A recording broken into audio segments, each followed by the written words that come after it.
തന്റെ വീഡിയോ ലീക്കായതൊന്നും അറിയാതെ വീട്ടിലേക്ക് എത്തുകയാണ് പാവം മീര. വീട്ടിലെത്തി ഫോണൊക്കെ എടുത്ത് നോക്കുന്ന സമയത്ത് അവളുടെ വീഡിയോ അവൾ കാണുന്നു. അതോടുകൂടി മീര ആകെ തകർന്നു പോകുന്നു.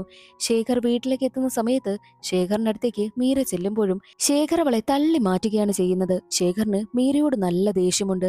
ശേഖർ മീരയെ റൂമിലേക്ക് കയറുവാൻ പോലും അനുവദിച്ചതേയില്ല. റൂമിന് പുറത്ത് അവൾ കരഞ്ഞു കരഞ്ഞിരിക്കുകയാണ്.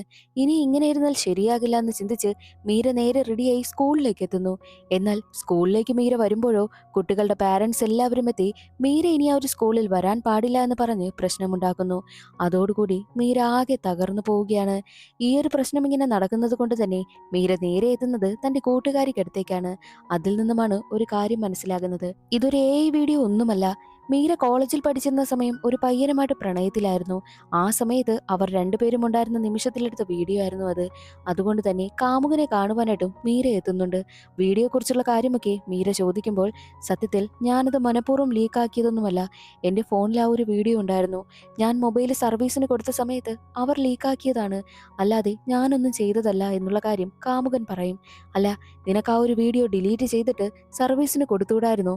നിന്റെ കാമുകി എന്ത് പറയുന്നു എന്ന് ചോദിക്കുമ്പോൾ കാമുകി പറയുന്നത് ഇതൊക്കെ പാസ്റ്റിൽ നടന്ന കാര്യമല്ലേ, അതുകൊണ്ട് ഞാനത് കാര്യമാക്കുന്നില്ല എന്ന് പറഞ്ഞ് എന്നെ സപ്പോർട്ട് ചെയ്യുകയാണെന്നായിരുന്നു കാമുകന്റെ മറുപടി.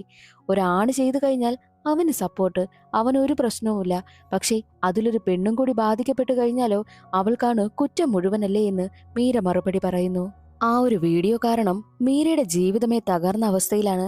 അവർ രണ്ടുപേരും പ്രണയിച്ചിരുന്ന സമയം വിവാഹം കഴിക്കുമെന്ന് ഉറപ്പുള്ളത് കൊണ്ടാണ് അവർ അങ്ങനെയൊക്കെ ചെയ്തത്.